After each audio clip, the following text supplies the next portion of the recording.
Will the House please come back to order? In accordance with the provisions of Uniform Rule 51, I turn the gavel over to the President of the Senate, the Honorable Gary Stevens. Thank you, Mr. Speaker. Will this joint session of the Alaska State Legislature please come to order? It's good to be back. Did you miss us? Madam Majority Leader Giesel. Mr. President, I move and ask unanimous consent that the roll call of the Senate be waived and all members shown as present. Thank you. Without objection, so ordered. Mr. Majority Leader Kopp. Mr. President, I move and ask unanimous consent that the roll call of the House be waived and all members be shown as present. Without objection, so ordered. Will Senator Cronk and Representative Schwanke please escort United States Senator Dan Sullivan into the chamber?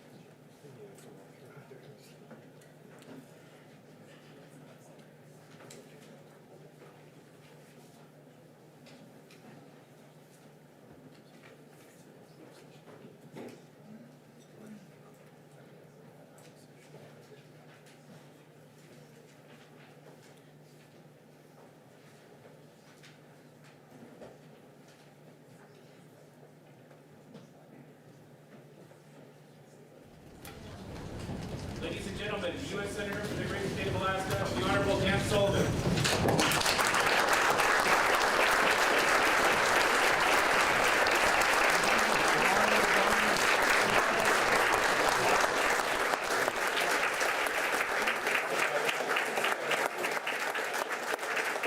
Good morning, Mr. Speaker.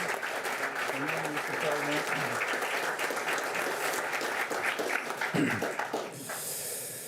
Wow, well, good morning, everybody. And President Stevens, Speaker Edgman, members of the House and Senate, thank you again for inviting me to speak this morning. It's a great tradition, and it's really great to be back home. I want to begin by introducing my outstanding team who are in the gallery today. Larry Burton, my Chief of Staff, Amanda Coyne, many of you know Amanda, my Communications Director, Michael Sukup, my Deputy Communications Director, Maria Uklich, who is doing such a great job out here in Juneau, and many of you know Joe Burns, who I recently stole from DNR. Sorry, DNR. Rest assured, he's still working hard for Alaska. I also am very appreciative of the work my team and I do with our Alaska delegation. We are a small but mighty delegation back in DC with Senator Murkowski and our newest member, Congressman Nick Begich, who's doing a really great job. So you can tell this is the most important speech for me all year. I bring a big team, and the biggest, most important member of my team and the most important person in the world for me, the love of my life, my wife Julie, is also here today.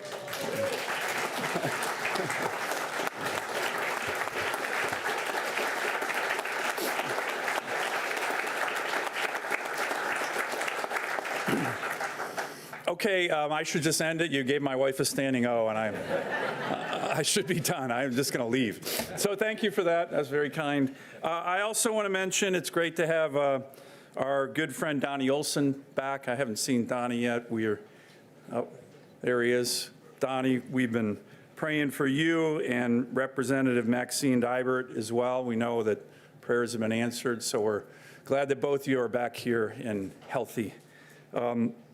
As the father of 3 daughters and a husband to a strong, brilliant wife, it is great to see our House have a majority of women here.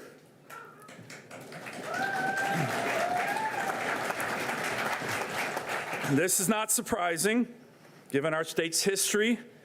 The Alaska Legislature voted to give women the right to vote 7 years before the passage of the 19th Amendment. And this body also passed the first anti-racial discrimination bill 19 years before the 1964 Civil Rights Act, due to the advocacy of a strong Native Alaskan, Elizabeth Peradovich. Yeah, she's great.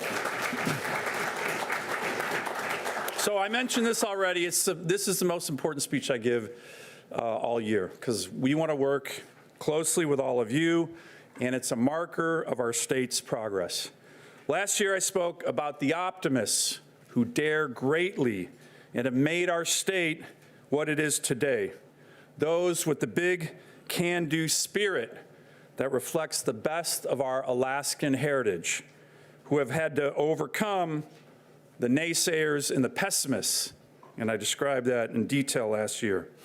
This historical divide still lingers in our state and continues to drive politics in D.C. On one side, you had people arguing that our state could never succeed on its own, so we would do better continuing as a territory run by an absent federal landlord who would protect us and occasionally give us scraps from the wealth of America's table to keep us happy or at least mollified. On the other side, you had people like Bob Bartlett, Wally Hickel, and Ted Stevens, who saw such great possibility in our people and who saw the key to our future would be to unlock the wealth of Alaska and our private sector economy of our bountiful state with sustainable economic growth and jobs that we create here. This was supposed to have been the promise of statehood.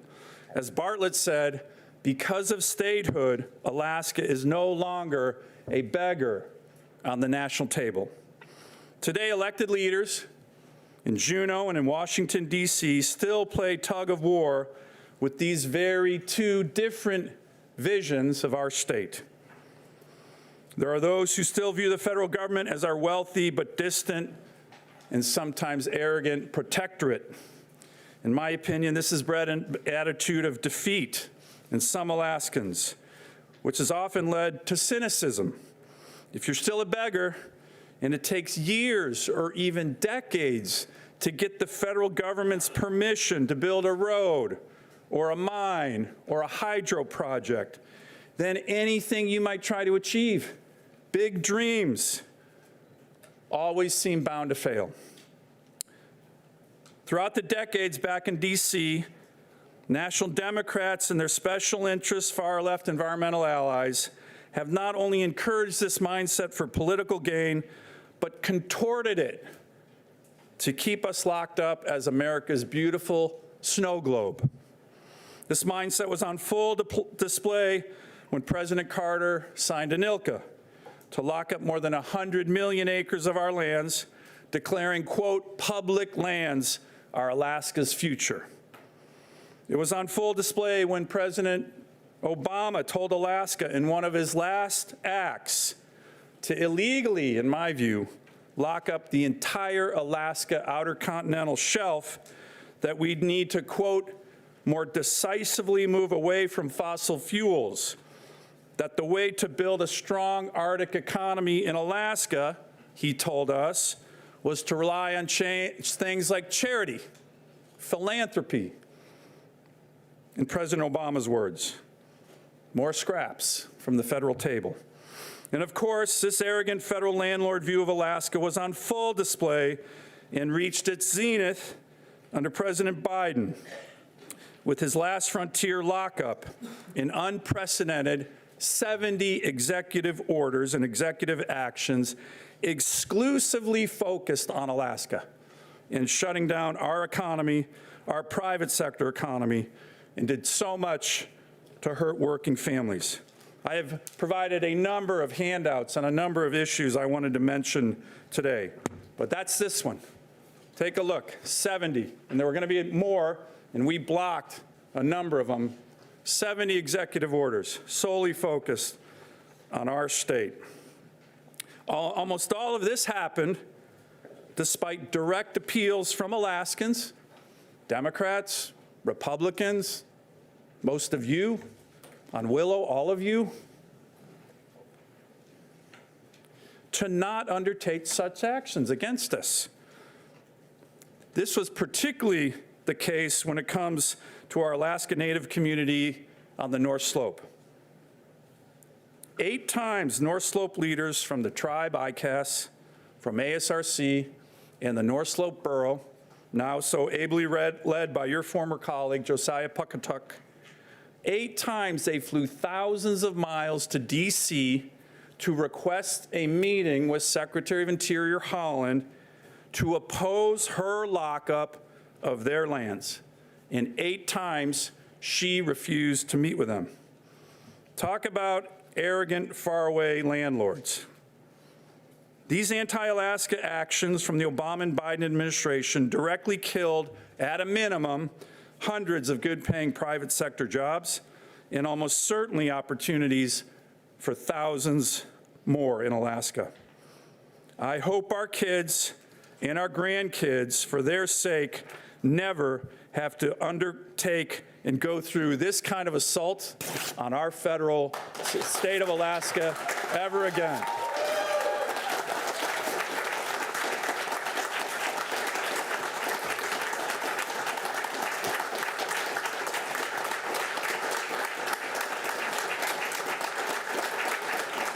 Thank you. And you can tell I feel strongly about this, and I know you do too. But there's another vision that I believe everybody in this room supports. It's a vision arising from our frontier heritage, a spirit of strength, invention, energy, and resilience, shaking off the shackles of the past and building a new world. It is a spirit of opportunity. It is a spirit of the last frontier. We get it from the Alaska Native people who've thrived on this land for thousands of years in some of the harshest conditions in the world. We get it from the gold miners who traveled north to find their fortune. We get it from the pioneers who came from thousands of miles away and built new communities. We get it from our incredible veteran population who defended freedom for America across the globe. We get it from our construction workers and building trades who have built Alaska man-made marvels like TAPS. We get it from our law enforcement officers who have brought law and order to a rough and rugged land. We get it from our fishermen on dangerous seas. We get it from so many Alaskans in this room and across our state who still have that frontier spirit and who reject begging at the national table, who see Alaskan private sector-led growth unleashing wealth and the bounty of our state and the creation of good-paying jobs and the promise of opportunity for our kids and for our grandkids. This vision is embodied in this document. Take a look at this. This is the day one executive order from the Trump administration called Unleashing Alaska's Extraordinary Resource Potential. It's long and it's detailed. With a stroke of a pen, on his first day in office, President Trump sent Alaska, America, and the world an unmistakable message that unleashing Alaska's extraordinary resources and jobs in a growing economy is one of his administration's top priorities, and that is great for us in Alaska.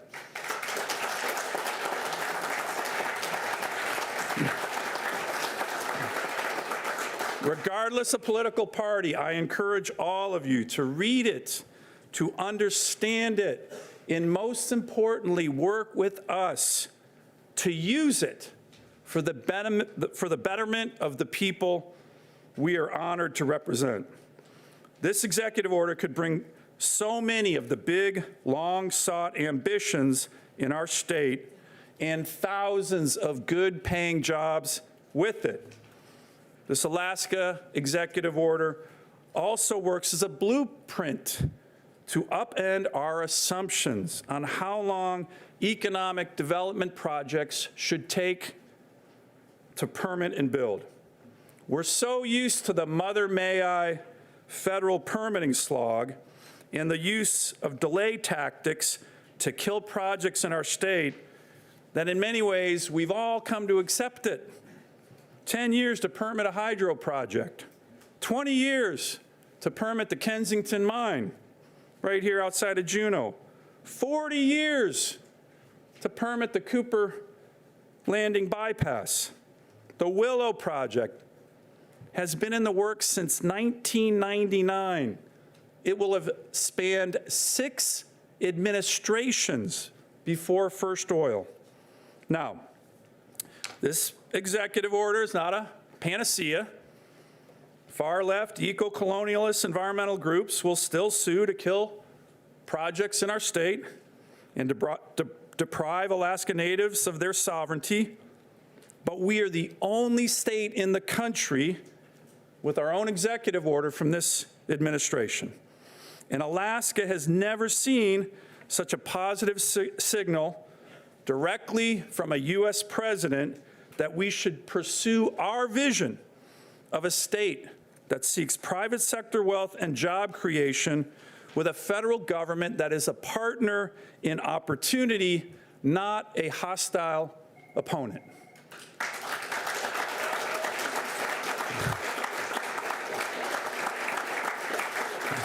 By the way, related to this EO, a little bit of breaking news. The Secretary of Interior just issued a follow-on executive order. They just put a press release out on this. I've been trading phone calls with them the last 2 days, so I haven't talked to them directly. But when you take a look at it, their executive order opens up 82% of the NPRA, reversing the Biden EOs, reinstates the Anwar leasing program, which was in the law, reversing the Biden EOs, and very importantly, something we as Alaskans have been trying to get done since the 1970s, it lifts public land order, PLO 5150. That is the TAPS corridor, and it gives that land back to the state of Alaska. That's big news.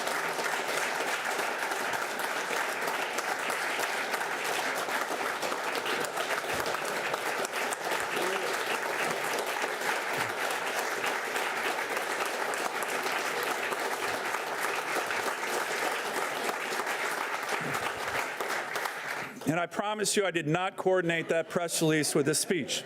It was purely serendipitous. Now, of course, there is still a very important role for the federal government in our state. So let me talk about a number of things that we're focused on back in DC, where we are trying to partner with the federal government and working with all of you for the betterment of the citizens we represent. We are a resource-rich but infrastructure-poor state. You all know it. We all know it. We have less road miles in Connecticut, and we're almost 120 times bigger than Connecticut. Since I've been in office, we've successfully fought for billions of dollars in federal funds to help us build out our basic infrastructure, roads, bridges, water and sewer in our Native communities, broadband, ferries. These are critical for our state.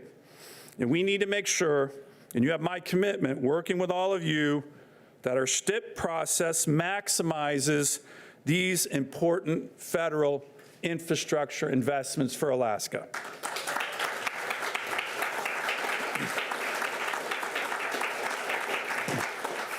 We are also the most strategically located place in the world. My Senate colleagues get so bored and annoyed when I continue to quote Billy Mitchell, the father of the U.S. Air Force, about Alaska as being the most strategic place in the world. Our military has always been on the front lines, protecting our state and our country. And we are, again, if you take a look at another handout I provided to all of you, we are experiencing an unprecedented new incursions with Russia and China working together in our air and in our waters, our ADIZ and our EEZ. As I mentioned, this is unprecedented. So we are working relentlessly to continue to build up our military here. We're anticipating billions in new military construction for our state. Military investments have never been more important, as I mentioned, for our national security.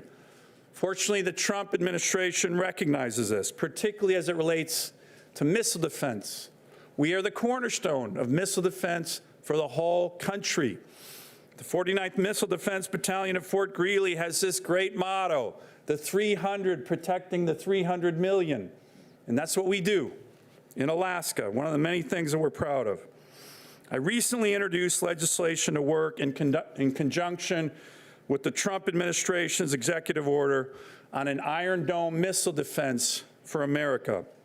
This ambitious project, and if you take a look at our legislation, it lays out what it will look like for the country, lays out what it would do for Alaska, will mean billions of dollars for additional investments in our state in terms of radars and sensors, personnel.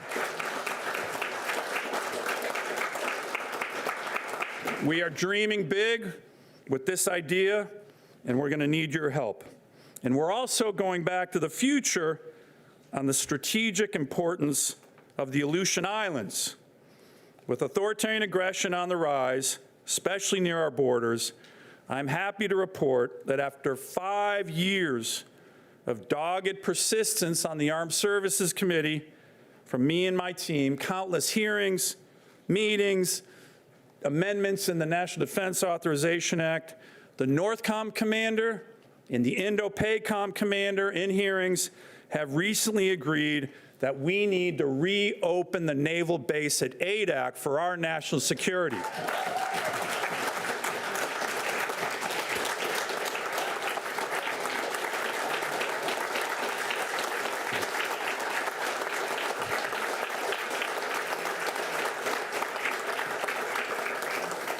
And I was recently briefed by the CNO of the Navy, that's the top admiral in the U.S. Navy. They're going to be sending a team next week to assess the investments needed in order to reopen Adak as part of our defense perimeter on the northern border for our country. Of course, our military includes our Coast Guard, the heroic, brave men and women who rescue Alaskans on our seas. We love our Coast Guard. They're such an integral part of our communities as well. Since I've been in office, we've been able to significantly beef up our Coast Guard assets with hundreds of millions of dollars of additional investments and additional personnel. We've convinced the Coast Guard to stay in communities like Valdez and dramatically expand their presence in communities like Sitka and Kodiak and Seward and right here in Juneau. More is coming in the budget reconciliation bill on the Coast Guard. As I mentioned, right here in Juneau, we're making history with regard to the Coast Guard. The Coast Guard cutter Storis, the first polar icebreaker in a generation, is now being retrofitted.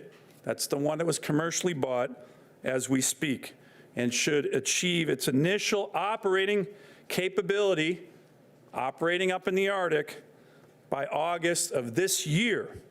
After years of work, the Coast Guard has committed to us that they will home port this icebreaker where the ice is. Imagine that. In Alaska. They're going to home port this icebreaker here in Juneau, Alaska. That's going to be great for Juneau, great for Southeast, great for Arctic security, and great for America. Again, an icebreaker near the ice. Great idea, Coast Guard. Now, our large military presence in Alaska also means that we have a very large veteran population, the most veterans per capita of any state in our country. So can I ask all our proud veterans to stand up, and the spouses of our veterans, if you stand up and recognize yourself here. Thank you very much.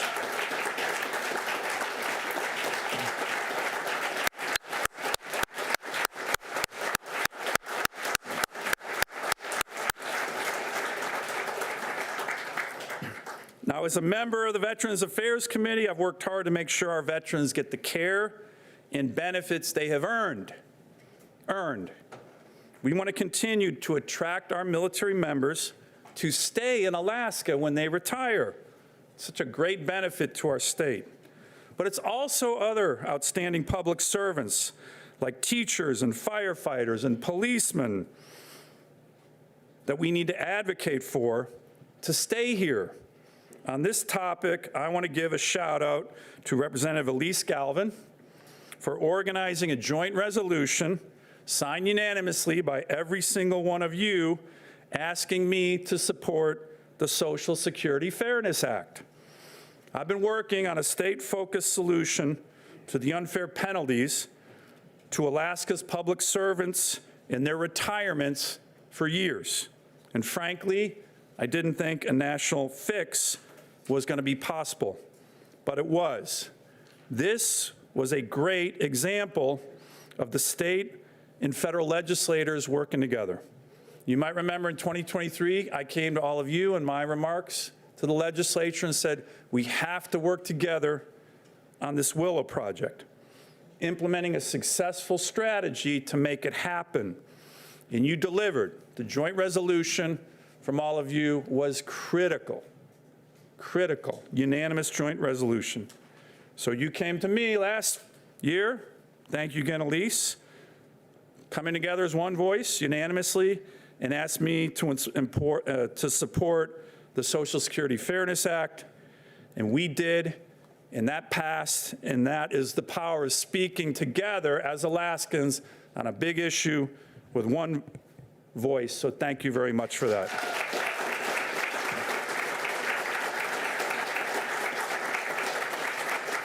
I'm sure you have too, but I've heard from a lot of our retired firefighters, teachers, who are benefiting and saying, I'm staying in Alaska to contribute in another way. And that's going to be great for our state. So thanks again on that. Let me turn very quickly to aviation. We've had a number of high-profile aviation accidents in our country over the last couple of months, including the Bering Air crash that took the lives of 10 Alaskans. Our hearts still weigh heavy for the families and loved ones lost.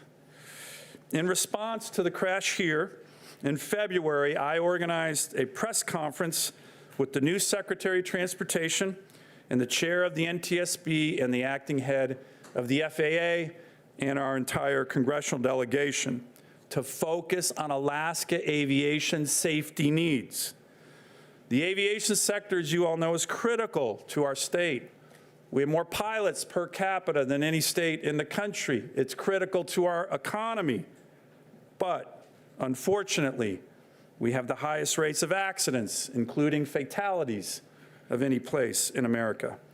In February 2020, the NTSB issued a detailed report detailing these troubling numbers in Alaska on aviation accidents.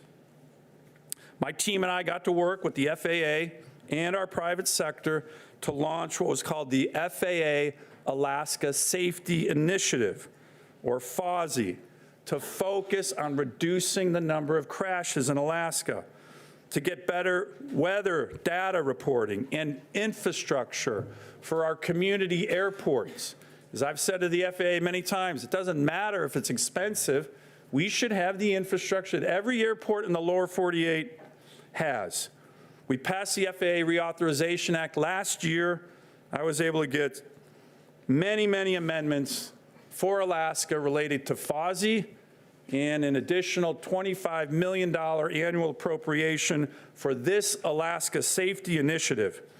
You may have seen in our recent press conference the first for the new Secretary of Transportation, Sean Duffy, that he and the FAA are very committed to this safety initiative in Alaska, and that is going to be good news for all of us. Another area where I've been pushing the federal government with some success is to help our fishermen and coastal communities, all who have experienced very rough times recently. My team and I have made sure the new administration is focused on opening fisheries on time this spring, and we also continue to focus like a laser on fully addressing the disastrous salmon runs that we've had on many of our iconic rivers, the Yukon, the Kuskokwim, and the Kenai, to name just a few. And we continue to keenly focus on leveling the playing field against Russia on unfair seafood trade. Think about this. For almost the past 10 years, they could export as much fish into our markets, America's markets, as they wanted. And they are a huge fishing country. And we couldn't export one fish into Russia. It took a long time, but we fixed this unfair situation working with the Biden administration that was devastating our fishermen. And then the Russians tried to use a loophole through China to avoid these sanctions, the Chinese communist loophole. But we shut that down as well. The end result of this advocacy, and it's been years of my team advocating on this, is that more Americans are now buying Alaskan freedom fish because we shut down the communist fish from China and Russia, and we're going to continue to focus on that, and that is good news for our state.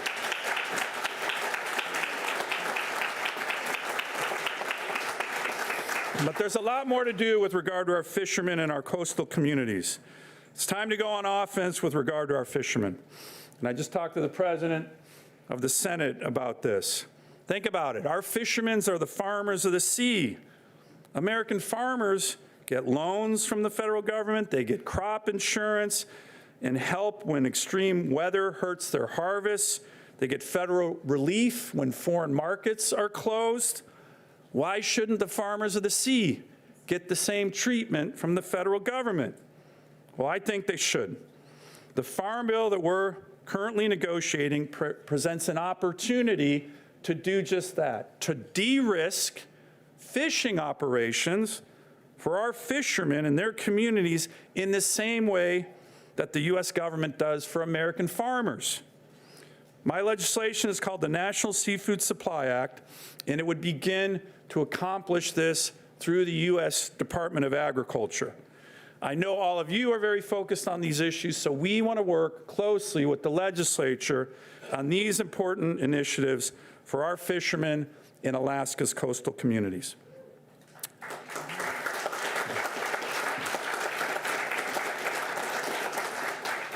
Last year, I raised an issue that hits close home for so many Alaskans, and that's fentanyl. Overdose deaths in our state last year were up a staggering 45%. So we're going like this. The rest of the country is going like that. And it's mostly our young people, our future, who are being poisoned and dying. And we all can agree that's unacceptable. A large part of this was the result of the Biden administration's open border policies, with fentanyl pouring in from Mexican drug cartels who have made their way to Alaska, made with Chinese chemicals. Well, not anymore. The Mexican drug cartels have rightly been designated terrorist organizations by the new administration, and illegal border crossings are down 93%.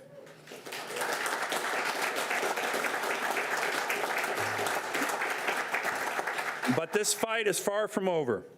We need to do more, especially when it comes to prevention, to help educate our fellow Alaskans, particularly our young people, about this deadly drug. The DEA says 7 out of 10 pills seized illegally contain a lethal dose of fentanyl. Literally, one pill can kill. So that's why my team and I, we launched a One Pill Can Kill campaign that attempts to highlight the extreme dangers of this drug. Young Alaskans, our best ambassadors, have gotten involved. To create public service announcements, we hope to run on TV and radio stations warning each other and all Alaskans how one pill can kill. And if this campaign can even save one life of a precious young Alaskan, it will have been worth it. We need to work together on this, and this is another area where my office would love to partner with the Alaska Legislature. Now, I want to address an issue that I've heard from a lot of you about, and that's the Department of Government Efficiency, or DOGE. Our national debt of over $36 trillion has reached dangerous, unsustainable levels. Last year, we paid out more in interest on this debt, upwards of $950 billion, than we did to fund our military, at about $870 billion. When you look at history, great powers begin to fail when they hit this precarious inflection point, spending more on interest on the debt than they do to protect their own nation. These debt and spending levels also drive high inflation rates, as we've seen over the past few years, in which remains the top concern of Alaskan families, the high cost of living. There's plenty of bipartisan blame to go around for this dangerous debt situation. So I think most in this room understand that we have to root out wasteful spending, more responsibly spend the American people's hard-earned dollars, and have a federal government that finally starts to live within its means. Otherwise, we'll just be passing this mess on to our kids and our grandkids, and it is now a very significant threat. So difficult choices need to be made. That is what DOGE is doing, and they're making some notable progress. Do I like every decision that they are making? No, but these are difficult decisions. Job losses are always difficult on families and communities, especially in tight-knit states like ours. And they need to be done humanely and not randomly. But is the end goal of a smaller, more efficient federal government that lives within its means necessary at this point in time? Yes. And there has been a successful historical precedent. President Clinton launched the National Partnership for Reinventing Government during his first year in office. Its goal was to dramatically shrink government and make it more efficient, which he did during his presidency. That initiative saved over $108 billion, and it eliminated over 426,000 federal jobs during the Clinton administration. These savings contributed to the balancing the federal budget by 1998 under that administration, and it was the first time and last time we actually had a budget surplus in decades. I've spoken directly with the DOGE leaders and the Trump administration leaders regularly on this effort. They have emphasized that during this process there will be mistakes made, and they want to work with us to correct them. And we have had some successes on getting decisions that were made or gonna be made on things like GSA leases, frozen federal spending. We've had success in turning those around. And the way we've been doing it is emphasizing that executive order I gave you. If there's a decision that you're seeing that's being made, and we're trying to track all of them, that impacts safety in Alaska or impacts our economy, we have been going to them saying, look at that EO. You can't do that. You need to reverse it. So, also in your handouts, there's a form. Take a look at it. It has, if there's decisions on federal spending or GSA leases or federal employees, and you can make the argument to us, we'll work with you, that that's going to undermine our economy or safety, we will work. And like I said, we've had some success on turning these things around when we think it negatively impacts those issues in our state. So we want to work with you on that. So let me conclude where I began. This was a dream killer for Alaska. Federal government spending a heck of a lot of its time with 70 executive orders and tried to do more, shutting down our economy and jobs. This, in my view, is a dream maker. We need to seize the big opportunities before us together. Several years ago, when I was DNR commissioner, my team and I put forth the vision of 1 million barrels a day running through taps. Now, this vision, if you look at that document, depended on a fair, stable fiscal regime, less burdensome state and federal regulations, and very importantly, a federal government that opened land to Alaska and cooperated with all of us. The naysayers, not surprisingly, ridiculed this vision, but DNR recently estimated an official forecast of close to 670,000 barrels a day and a high forecast of 931,000 barrels a day by 2034. That's good news. That's good news. Not bad. That's good news. That is really good news. No matter where you are on that, that'll make your job a lot easier. By the way, in the gallery today are Bill and Liz Armstrong of Armstrong Oil and Gas. Their wildcat exploration activities against very big odds over the last 20 years have played an important role in this important North Slope renaissance. So I want to thank the Armstrongs very much.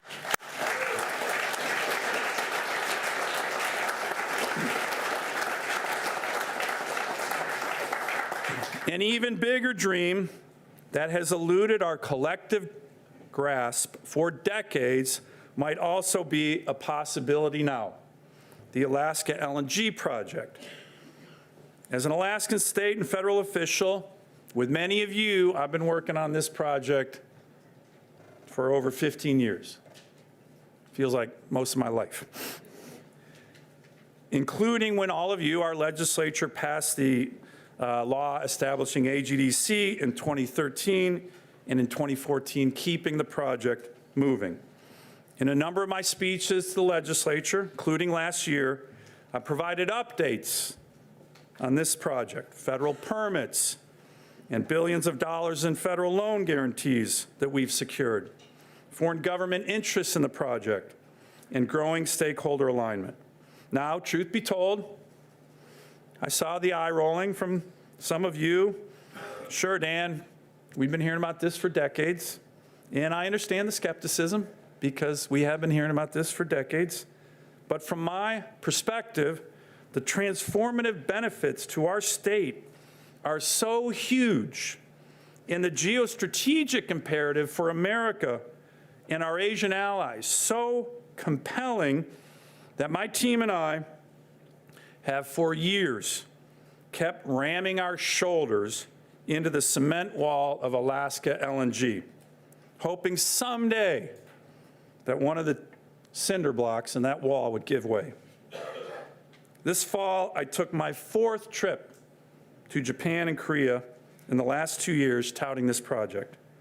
I've hosted hundreds of meetings with energy companies, financiers, our own federal government officials, and of course, Asian LNG importers and the leaders, government leaders from these countries. Sometimes I've asked myself, is this really worth the effort, or is this a futile endeavor? Particularly with stonewalling from the Biden administration, including Biden's climate czar, John Kerry, who unbelievably went overseas to tell our Asian allies, don't buy American or Alaskan gas. Not good. But we continued ramming against that LNG wall. And of late, a crack has developed, an 800-mile crack in this wall that shows undeniable progress. It started with another handout that I have in your materials, this one on LNG. By the way, Michael Sukup, who does work for me, he just does an amazing job. These handouts tell a great story on. But after the November election, I was in a meeting with President Trump, and I gave him, his national security advisor, his chief of staff, this document, and directly pitched him and his team. And I've used this document to pitch all of his cabinet officials, even the ones that know nothing about energy, and his top senior officials on the huge benefit of this project to America. And I said, we need your full backing and support of this, Mr. President. Well, I think you've seen we've gotten it. Take a look at the Trump administration executive order, day one executive order again. If you look at that, AKLNG is mentioned twice as a priority for the United States of America. That is a really big deal. Then, in the president's first meeting with the Prime Minister of Japan, him and his secretaries of the Interior and secretaries of Energy spent about half the meeting with Japan's leadership pressing the AKLNG project, including with maps and discussions. Then the president highlighted our project in his joint press conference with the Prime Minister of Japan, saying, we're going to get this done. Right, Prime Minister? And I don't think the Prime Minister answered that, but it was okay. And then, even bigger than the Japanese Prime Minister meeting, about 2 weeks ago at the State of the Union address to a joint session of Congress, the president spoke these words: my administration is also working on a gigantic natural gas pipeline in Alaska, among the largest in the world, where Japan, South Korea, and other nations want to be our partner with investments of trillions of dollars each. There's never been anything like that one. It will be truly spectacular. It's all set to go. Not sure about that. And the permitting is gotten. Now, when the President of the United States, the most powerful person and country in the world, who is known as a deal maker, says a project is his priority, people listen. And most importantly for us, foreign governments listen. Now, as you can imagine, none of this progress happens by accident. Getting a priority to get the president to mention your big project or idea in the State of the Union address is not very easy. It's kind of a daunting task. Worked very closely with Governor Dunleavy and our teams to get that done, to get the executive order on Alaska done.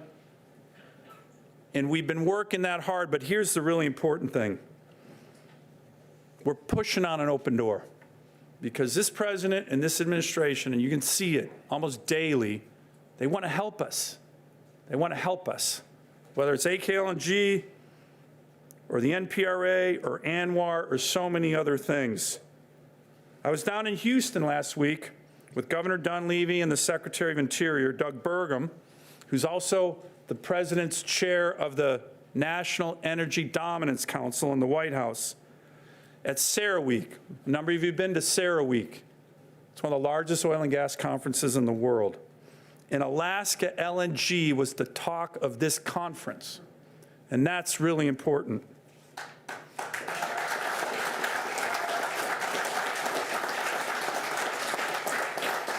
Now, the project is still not right around the corner, but the corner is in sight. Why have my team and I been working on this so hard, so relentlessly? Because this project would transform our state. Imagine the possibilities, what we could achieve with a nearly inexhaustible supply of our own affordable, clean energy for the whole state. Imagine the private sector opportunities that could start here. A manufacturing base, thousands of good-paying jobs with a steady source of income for many, many years to come to our state's coffers. It's too big, the transformative possibilities too great not to try with everything we have. So we're going to keep smashing into that wall. By the way, for the naysayers and pessimists out there in the media and other places, and I know there are many, my question to you is, what's the alternative? What's the alternative? For the people we represent, importing gas from Canada or a corrupt country like Mexico? By the way, we do that, energy prices are going to double or triple for our homes, for our businesses, for our schools, for our hospitals.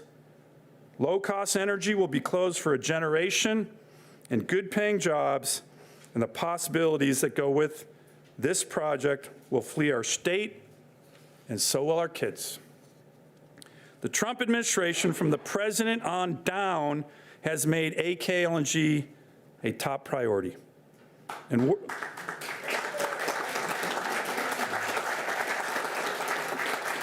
we want to work with you all, and I respectfully ask all of you to do the same.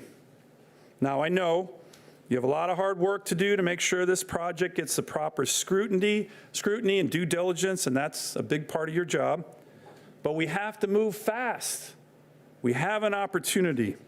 And as you're evaluating this project and thinking of creative ways to spur it, not stop it, I'm asking all of you, all of us collectively as Alaskans, to not lose sight of the vision that built our state, the vision that's still brimming with strength, invention, energy, and opportunity.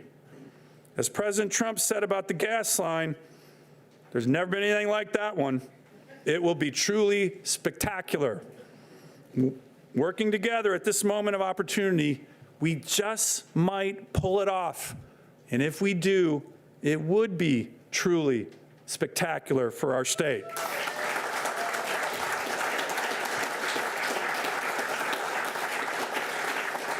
So thank you again. I kind of went on a little long, but there's a lot going on in DC, as you know.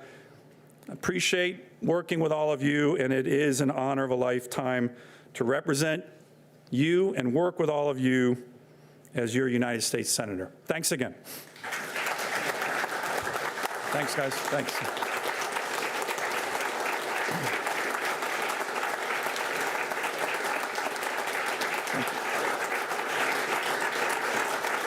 Thank you. Thank you, Senator Sullivan. The senators agreed to take some questions. Sure. We'll begin with Representative Dybert.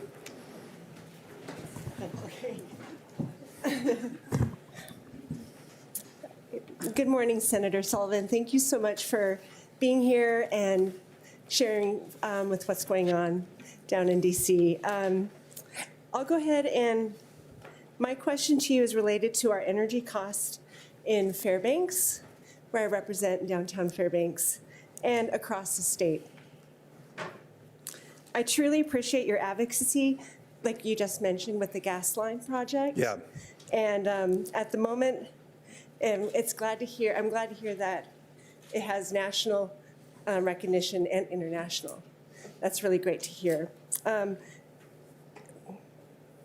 As you know, in Fairbanks, we are facing astronomical energy prices, and when it comes, and I and my neighbors are concerned about the current gas line project that has Alaskans bearing most of the cost, unless we have some of our bearing the construction costs right now. My question is, how do you see the Alaska LNG project overcoming the price premium to be globally competitive? And do you support including the Fairbanks Spur in the project? Thank you. Yeah, sure. And I'm glad you're doing well. It's good to see you. Look, on the last part of your question, and again, this is the due diligence, but I've talked to a number of the interior legislators. I think the spur to Fairbanks has to happen. I think that's a no-brainer, and I think that's really important.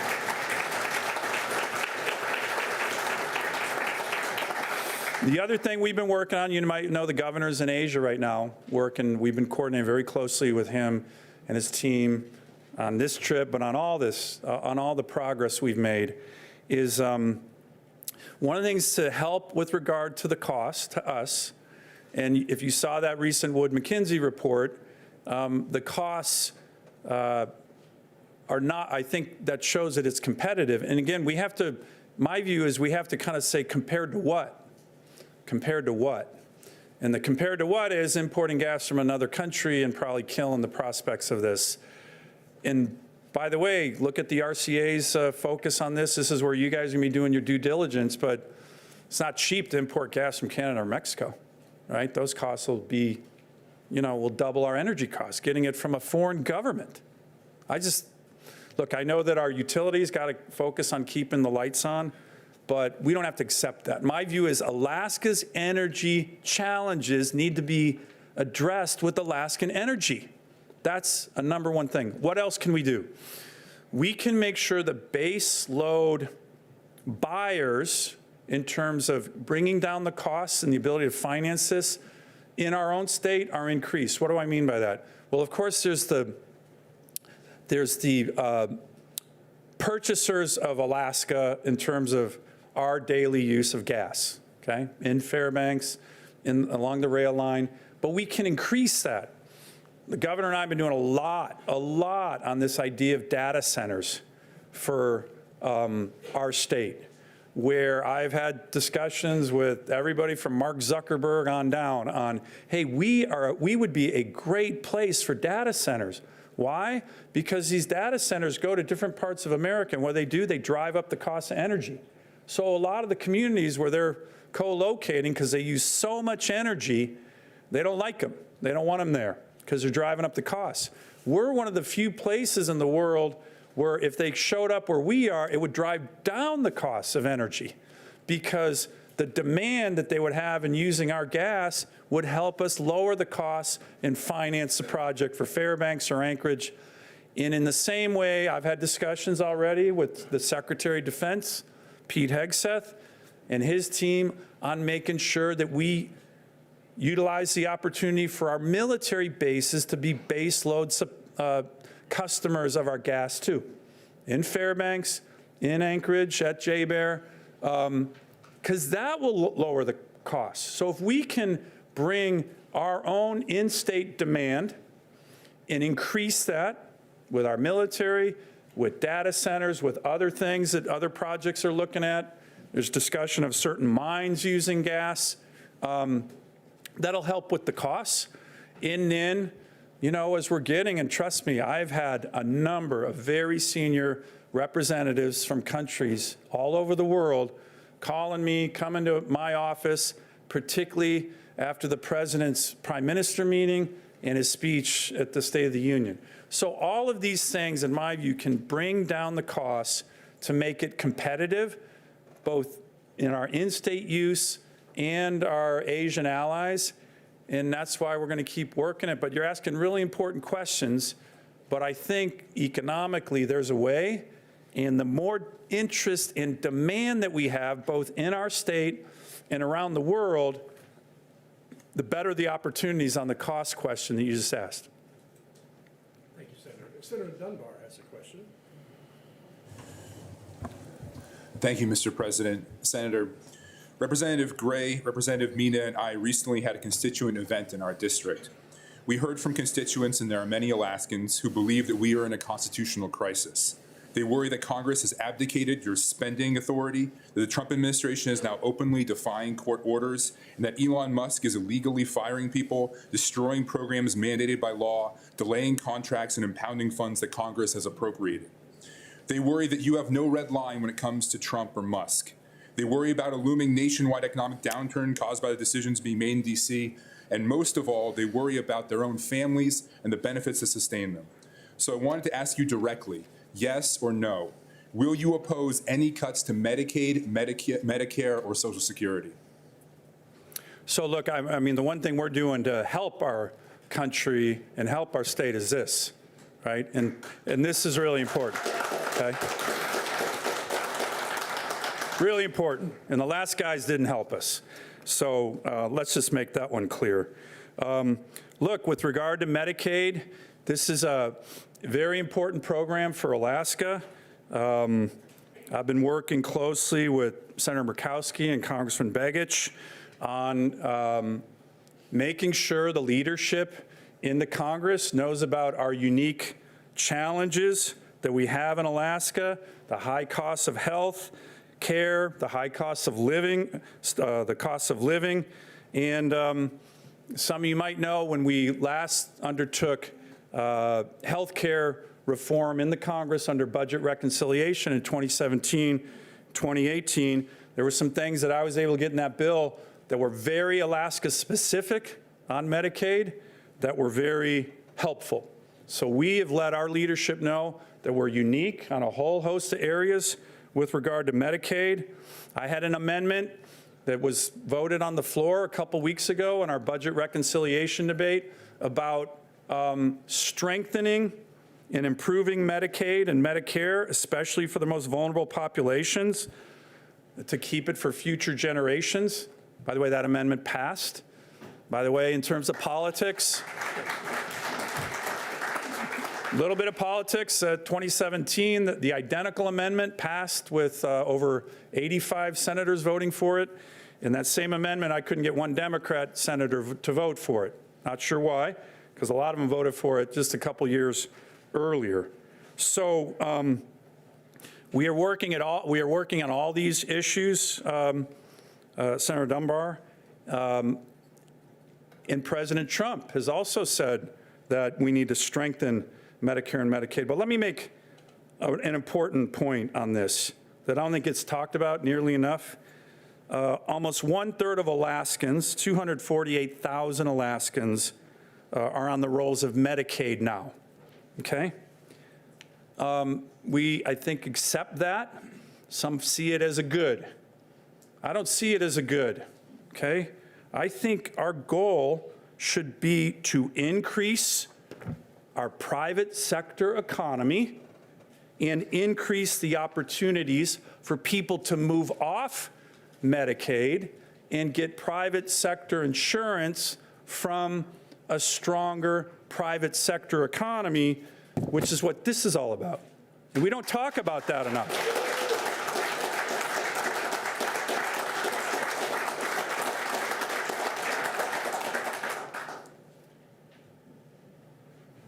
Thank you, Senator. We'll go to Representative Stutes. Oh, thank you, Mr. President, and welcome, Congressman.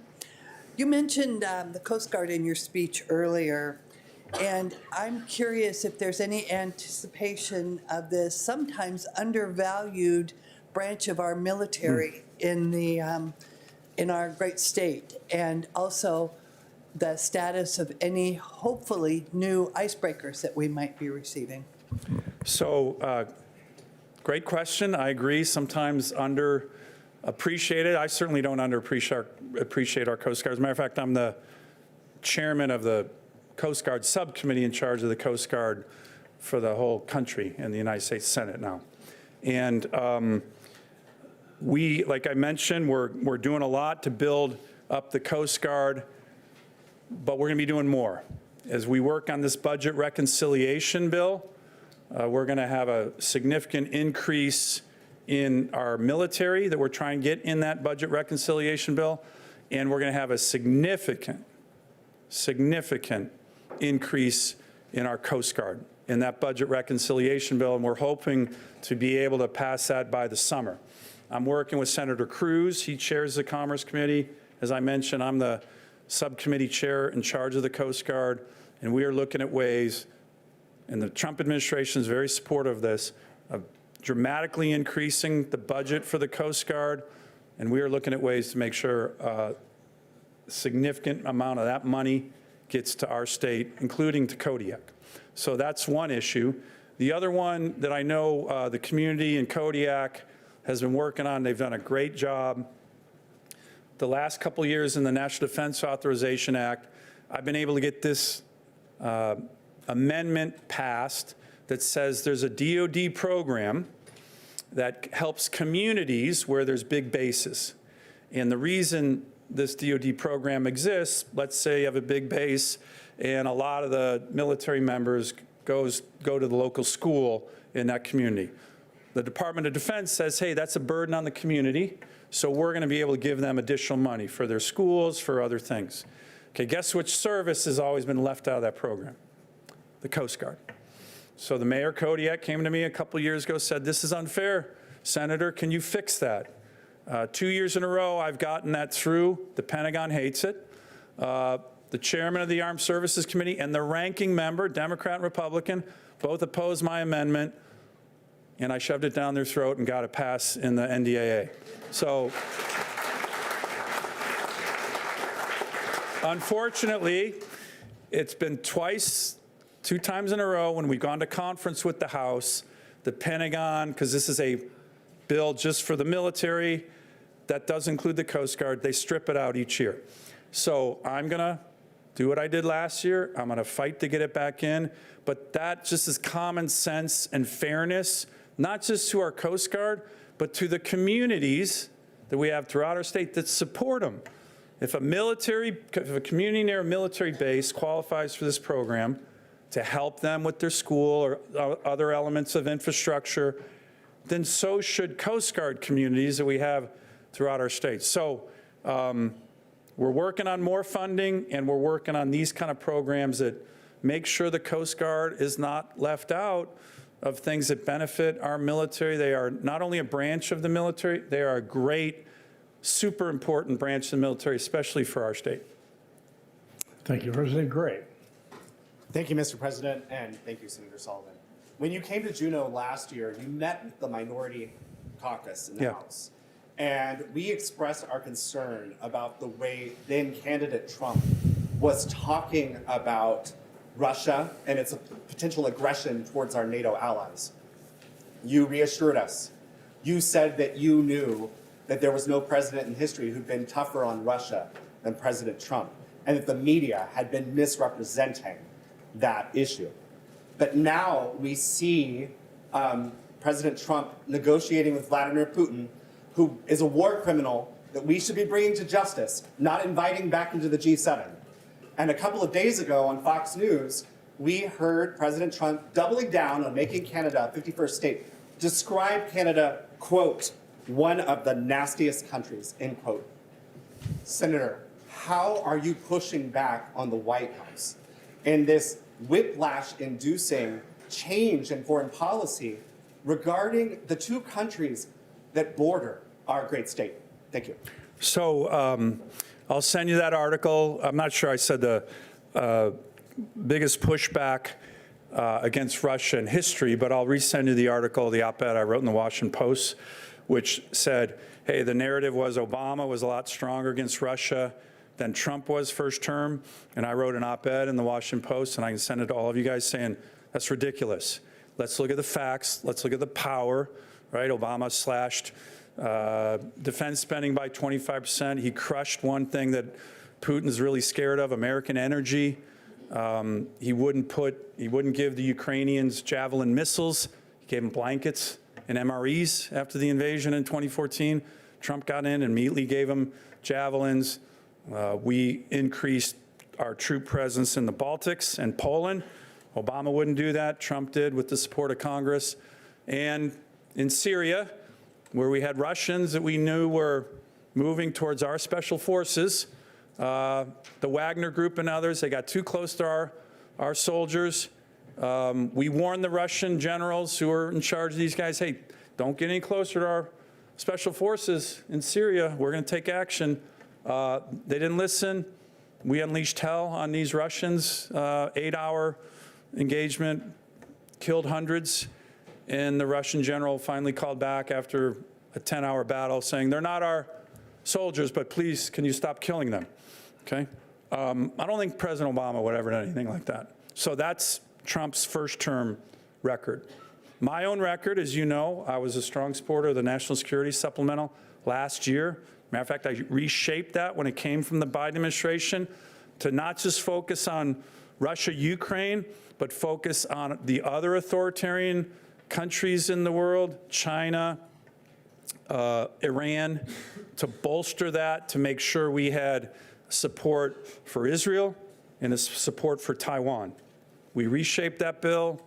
I led the efforts in many ways, and that's one of the reasons why that bill passed.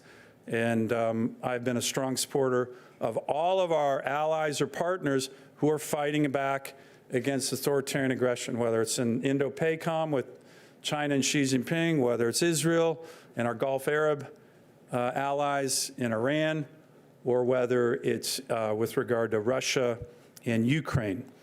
Look, I think what's happening now is the president has been putting an enormous amount of effort into bringing this war to a close, as he said, that is what he campaigned on, that he would focus on doing that. You know, it can be distasteful. I agree with you with regard to Putin, but, you know, if you look at Ronald Reagan, you know, spoke with the Russian Soviet Union leaders at a certain point. So what the president and his team are doing right now, and they're putting an enormous amount of effort into it, is trying to bring both sides together to stop the war and stop the killing. He campaigned on that.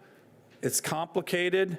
You know, it's going to happen in different kind of phases. The first is to get these two sides to the table.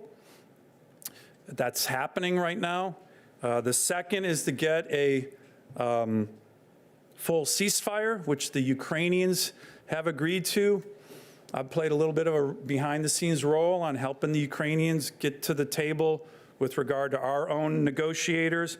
And the third would be a peace agreement, which, you know, when you talk to the administration, you know, the Secretary Rubio has laid out what the goal is, which would be a peace agreement that secures the long-term sovereignty, prosperity, and security of Ukraine, which I support. None of this is going to be easy. It's going to be very complicated. Putin, in my view, the president has threatened, hey, if Putin doesn't agree to this ceasefire, that we're going to unleash very significant sanctions on him. That was a Trump statement just from about a week ago. I'm working with a bunch of senators on a bipartisan package that would help the president implement that to get Putin to the table with regard to the ceasefire.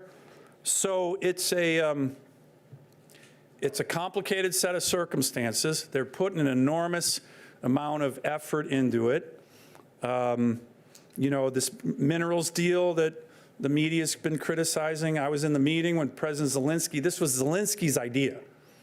Zelensky's idea. A lot of people don't know that, right? I was in the meeting when he pitched it to a bunch of senators last fall. And I would say I like to read history. I'm a really slow reader. I've been reading a lot on Russian history in the last couple of years. It's a beautiful country, great people, incredible art, but their leaders are brutal and they're expansionists.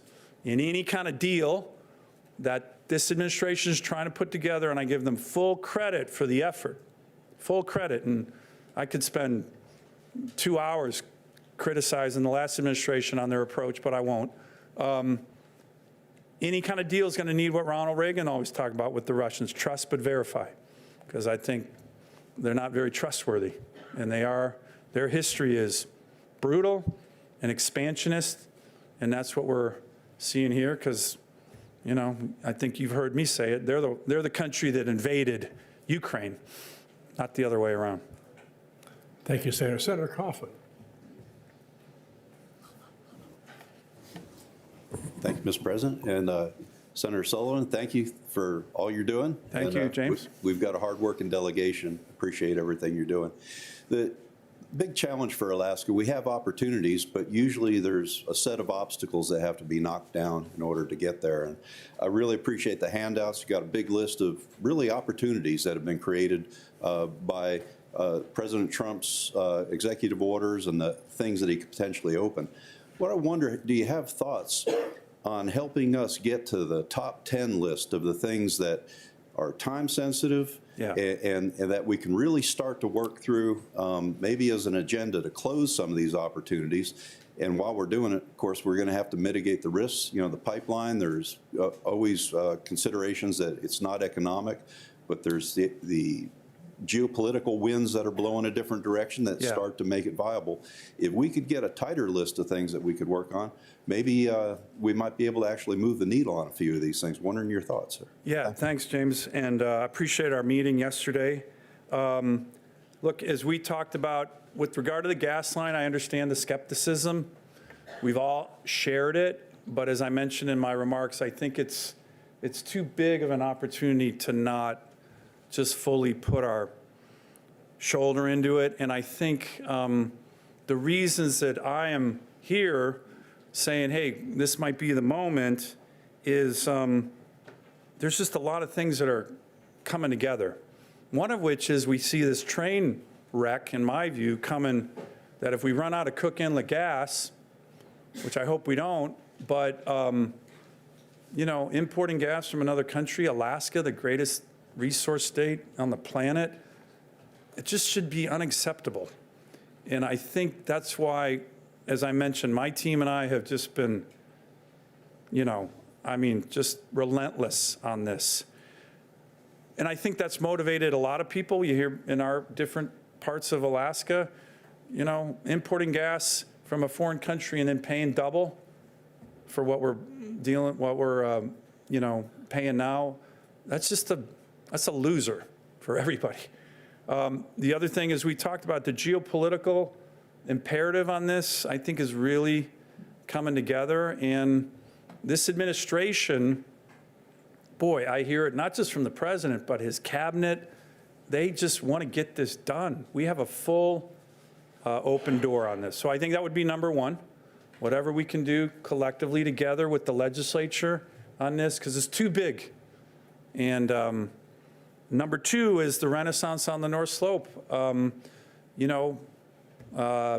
Armstrong Oil and Gas announced with some of their partners another discovery on state land. And there's a lot of work that's going on in the NPRA where people are discovering new fields.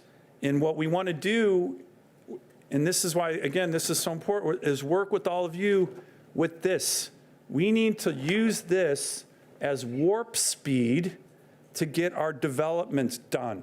And I am very confident that working with this federal government, if you read through this, there are some provisions in this that are kind of shocking. I'll just read one. It deals with the Corps of Engineers, which permits kind of everything in our state. This one sentence says, the Assistant Secretary of the Army for Civil Works, so that's the civilian in charge of the Corps of Engineers, shall immediately, revise, review, or rescind any agency action that may in any way hinder, slow, or otherwise delay any critical project in the state of Alaska. That's the President of the United States talking, saying, hey, my federal agencies, if you are doing anything that stops development in Alaska, you're wrong. And so we need to use this collectively together to accelerate and change our own mindset where we're like, oh yeah, 10 years to permit a hydro project. Why we accept that? We shouldn't. It's been so we would love to get you a list. The North Slope, there are so many other projects that have huge potential in the mining sector. But all of these, in terms of our fisheries, all of these are things that we're going to be able to accelerate, I'm very confident of, by using this, which is why I'm touting it so much, because, again, whether you're a Democrat or Republican, it doesn't matter. This is going to help us. And I agree with you, we should prioritize, but boy, oh boy, we got a renaissance on the North Slope. I mean, if we're even close to DNR's estimates in 4 or 5 years, it's going to make your jobs a lot easier, right? In terms of what we're having to do. You guys have to do what every state does. By the way, the federal government doesn't have to do it, which is balance the budget. We don't have to do it. That's why we have a $36 trillion debt. You can't do that. But getting close to 1 million barrels a day, some of that's going to be on state land. That's going to be all over to you. When it comes to the Corps, we will work with them. And we're working with them on, I'll just give you another example. This Juneau flooding issue here, with the glacier flooding every summer. The Corps of Engineers, and I've been pressing them so hard on this, 10 years. And I'm going back to them saying, no way in hell is that going to take 10 years, right? So we just got to change our mindset, but it's a great question, and it's really what I wanted to emphasize here, and I hope, yeah, it's from a Republican president, but I hope everybody can agree that we need to do this collectively together, because getting the gas line done should not be controversial. Some of the far left groups hate it because they hate hydrocarbons, but too bad, right? Like, this is an unmitigated good for us. Thank you, Senator. We have 10 more folks who want to ask you questions. I would ask you, that's it. I mean, we are not asking any more questions beyond Nelson, Hannah, Fields, Josephson, McCabe, Elam, Allard, Ruffridge, Gavin, and Vance.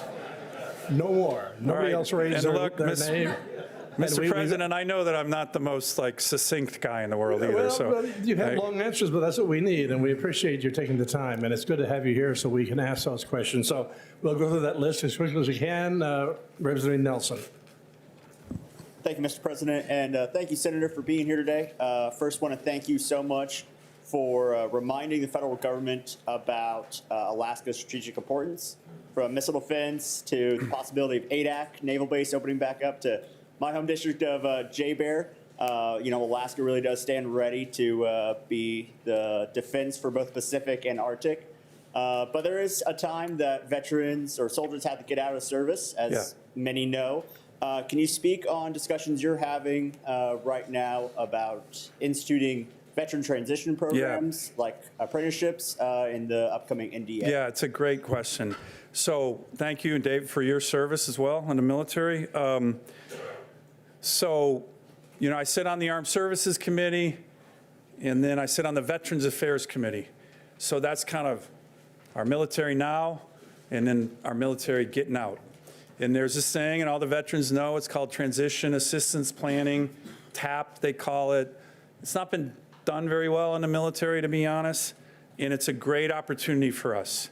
And what that is, and I've worked with a number of the building trades, IBEW's got a really good program, is to enable our military members who are getting out to start doing some training with different either building trade unions or government agencies, the state of Alaska, for example, this bridge program. And so what that does, it helps our military, when the young men and women are leaving, gives them a sense of mission. It gives them a sense of, hey, I'm going to do this job. It's a total win-win-win for our trades, because these are young men and women who work hard. They know what it's like to get up at 5 in the morning and be on time. And so I've been working not just with some of the building trades, but in terms of legislation to make sure that our military understands this and allows it. And I talked to the colonels in charge of our bases here and, encourage them to say, hey, look, if these guys are getting out, give them the opportunity to go do this kind of training so they stay in Alaska. It's a giant benefit for us. So I appreciate the question. I know you care a lot about this topic, and it's something I'm going to continue to focus on. And the fact that I'm on both Armed Services and Veterans Affairs is kind of the perfect intersection of where that transition happens. And it's a real win-win-win for us in Alaska when those young men and women in the Air Force, in the Army, in the Coast Guard, hopefully in the Navy or Marines, we get more of them up. They stay here. It benefits all of us. Thank you, Representative Hanna. Thank you, Mr. President. Thank you, Senator Sullivan, for being here. I'm going to hijack some of your rhetoric and ask you what we are going to do to stop the arrogant, far away, with little understanding, knowledge of Alaska, indiscriminate firings of Alaskans working for the federal government that are critical to our economy and our safety, from our fisheries management to our weather observations, to Forest Service and Park Service employees who are critical in our tourism industry that is about to start. Are you going to use the power of appropriation and push this impounding of funds to get our Alaskans back to work who were indiscriminately fired, and we need them to keep our economy functioning? Well, look, as I mentioned in my remarks, it's an important question. Take a look at that handout that I put in all your materials. And we have been working with different communities on what you mentioned. When we've heard of actions that are happening that could negatively impact safety, public safety, or our economy, fisheries is a good example. Leases, in terms of buildings, we have acted, some of which are not in the news, but I've been in a lot of discussions. You guys can help us. Seriously, send us that form. I've been trying to get that form out to everybody in Alaska. And then, importantly, look at this EO again, right? And we have a section on that form that says, hey, this action that you're hearing about or may be happening, how does that undermine this? Tourism, it's a good example. Fisheries. Look, we were hearing word that with the federal regulation freezes, that NOAA and the Department of Commerce weren't going to be able to get the regs out to open our fisheries. Well, trust me, we've been working that one really, really, really hard, saying, you got to be kidding me. This is your job. And if you don't do it, then our fishermen can't go fish. Fortunately, I don't want to jinx it. We haven't had that problem, but that has not happened by accident. So we're working it with regard to our tourism sector, our energy sector, our fisheries for sure. So when you hear about things, that's why I'm here. Fill that form out. Try to tie it to this, and we will continue what we've been doing, which is advocating for Alaska. Good. Let me know. I mean, I've had many discussions with the Secretary of Transportation on aviation safety here. And he is in a press conference with me and Senator Murkowski and Congressman Begich has said Alaska aviation safety is a top priority. If you're hearing about things that you think are undermining that, let me know, because we will go attack it. Thank you. Representative Fields. Hi, Senator Sullivan. Well, as you know, I certainly want development in the NPRA, but the reality is the Trump administration's actions immediately have been extremely damaging to Alaska.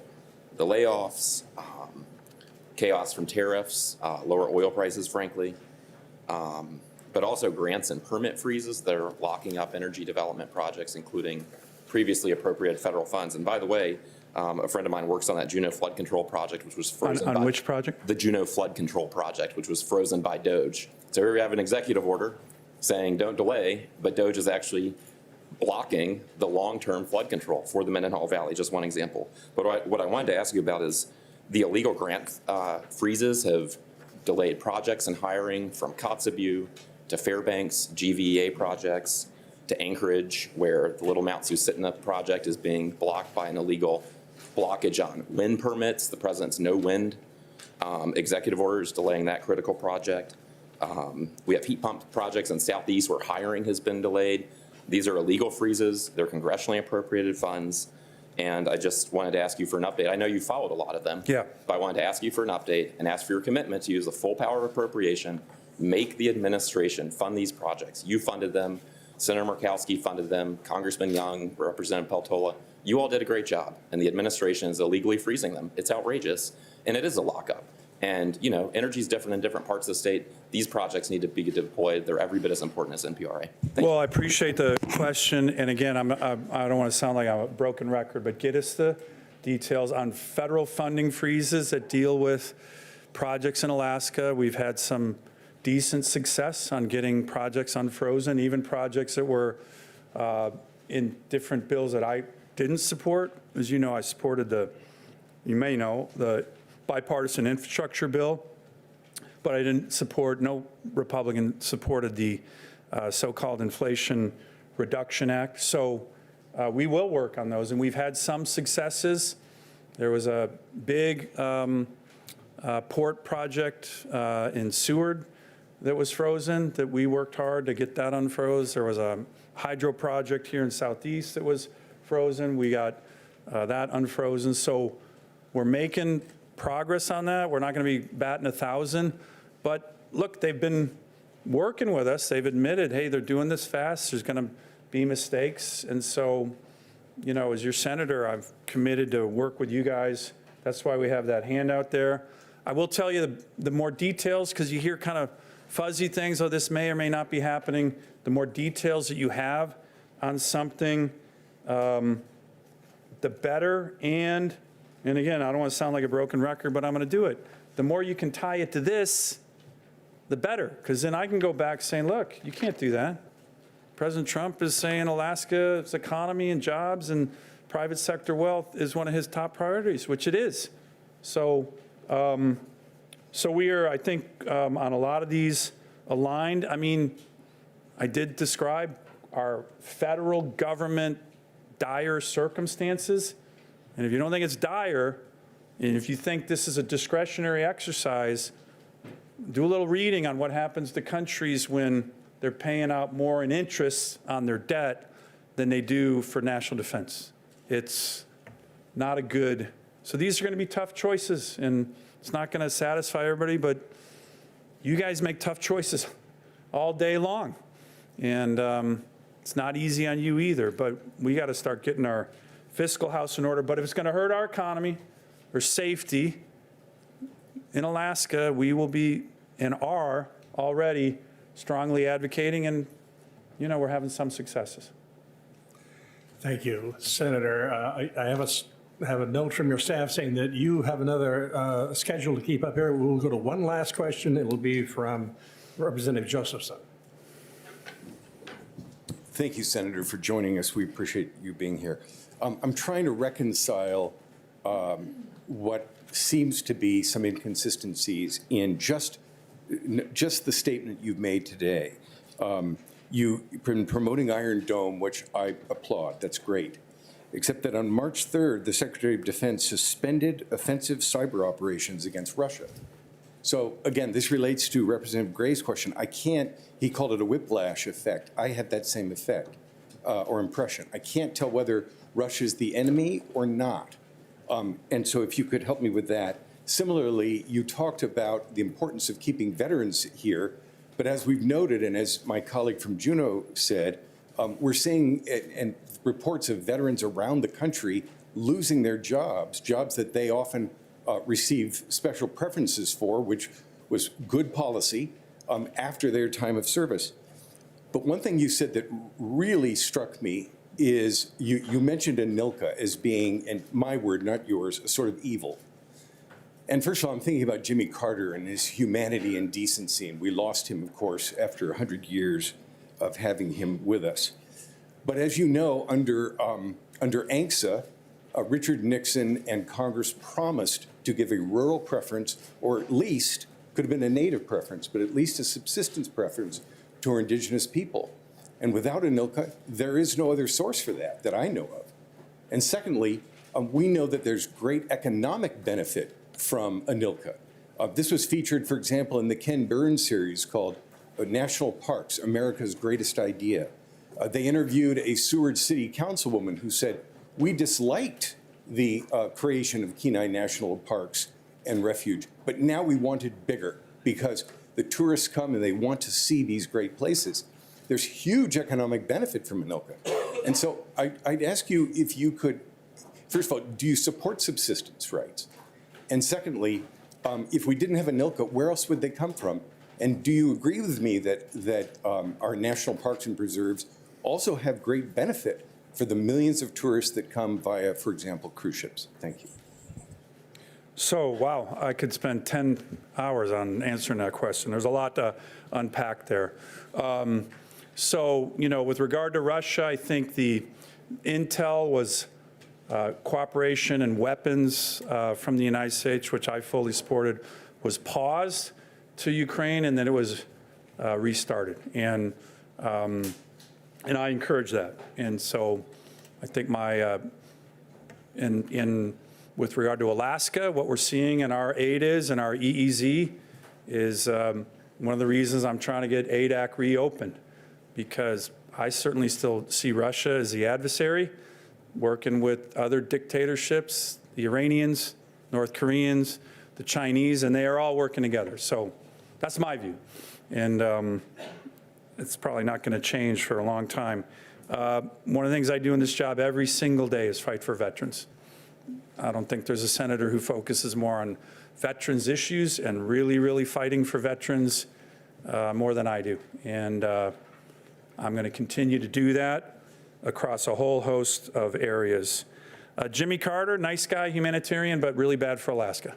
I mean, maybe you and I have a strong disagreement on that, but I think most Alaskans view 100 million acres being shoved down our throat, which it was. You remember, before NILCA, he did an executive order to just do that to our state. It was part of the assault, continues with Obama, continues big time with Joe Biden. And that's just the divide in D.C. Chuck Schumer's all over this, shutting us down, going after Native Alaskans. It is a huge divide, and I fight it every day. And so If you think Jimmy Carter was good for Alaska, then maybe you and I have strong differences, because I don't think he was a nice guy, but he certainly wasn't, in my view, good for our state. Are there benefits to our national parks? Absolutely. But the problem with the NILCA is how the federal government has actually implemented it. They have not implemented it according to the terms at all. Just look at the Sturgeon Supreme Court case.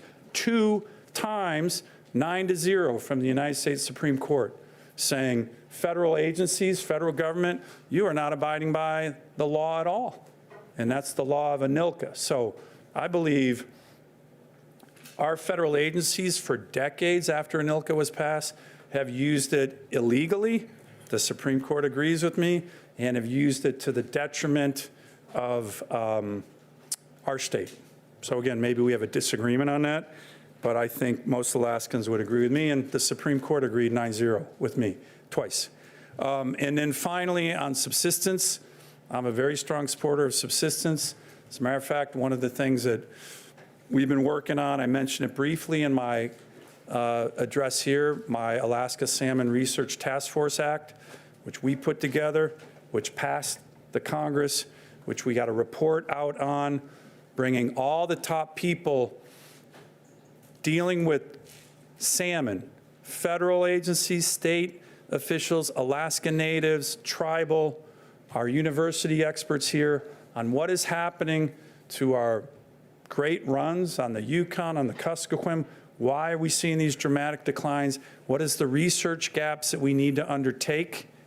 And how do we get back to where all Alaskans want us to be, which is strong salmon runs, strong fisheries. And as I mentioned, I'm going to continue to be very laser focused on that, because I think that is something we can all agree on, and that will help, particularly with regard to the challenges on the Yukon and other places in Alaska where, you know, my wife's family's had a fish camp on the Yukon River for generations, and because of the low salmon runs, there's been no subsistence fishing on that river for 6 years in a row. And that's a disaster for Alaska, and we are working 110% on trying to fix that. So thank you again, everybody. I really appreciate the patience and all that you're doing for our state. We want to work together with all of you on these big challenges, but on the big opportunities. They exist, they're here. I think they're generational, and if we do it together, our state's going to be doing really well for the next 50 to 100 years. Thank you very much. Thank you, gentlemen.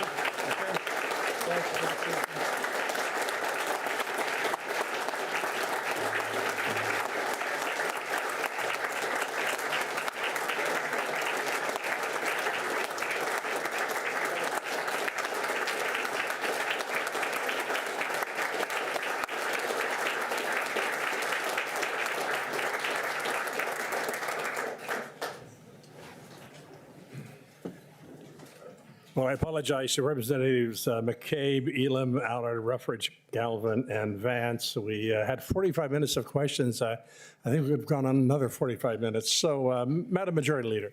Mr. President, I move that the joint session adjourn. Without objection, the joint session is adjourned. House will stand at ease.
Will the House please come back to order? Mr. Majority Leader?